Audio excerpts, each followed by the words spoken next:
What a great place.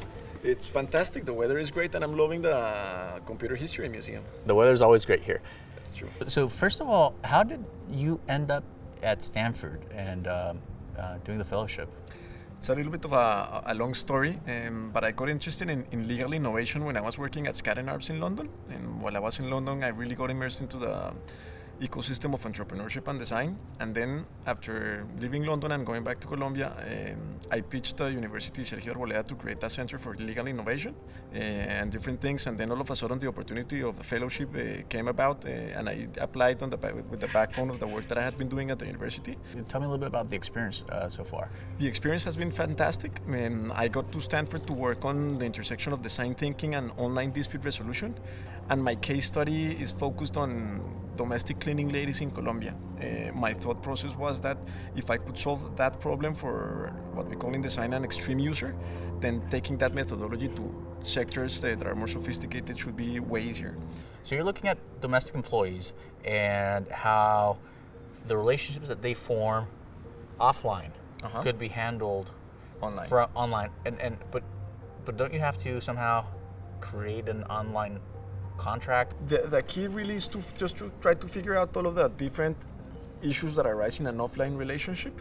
And in my case, while I was doing the research, I realized that the main difficulties that domestic employees were having, and even the employers themselves, were at the evidence stage, because none of them, or in those relationships, usually they never have a signed contract. They don't have a paper contract. That got me to understand that what I needed to do in order to digitize that relationship was to make sure that the contract was formed at the outset digitally. In my case study for Colombia, it's a chatbot and a text-based message, but with companies you can just basically use online dispute resolution or online mediation to make sure that the business continues, but that you also have a form that allows disputes to be handled in a manner that both relationships don't suffer. How are you leveraging some of the resources that are available to you at Stanford, at companies like ours, or other companies that are helping you out? So I'm taking a bunch of classes at the design school, at the D school, where the D school teaches design thinking to solve a variety of different issues, so that has been super helpful. Having Thomson Reuters as an ally is fantastic for me as well, because I can just use the many tools that you guys have. So I can use Westlaw. I'm a huge fan of practical law. So all of those resources are very valuable, because I always have to make sure that I get the legal issues right. And how do you think the design methods that you're using in coming up with these proposals or proposed workflows help make the whole process more intuitive and easier to adopt with less training and change management?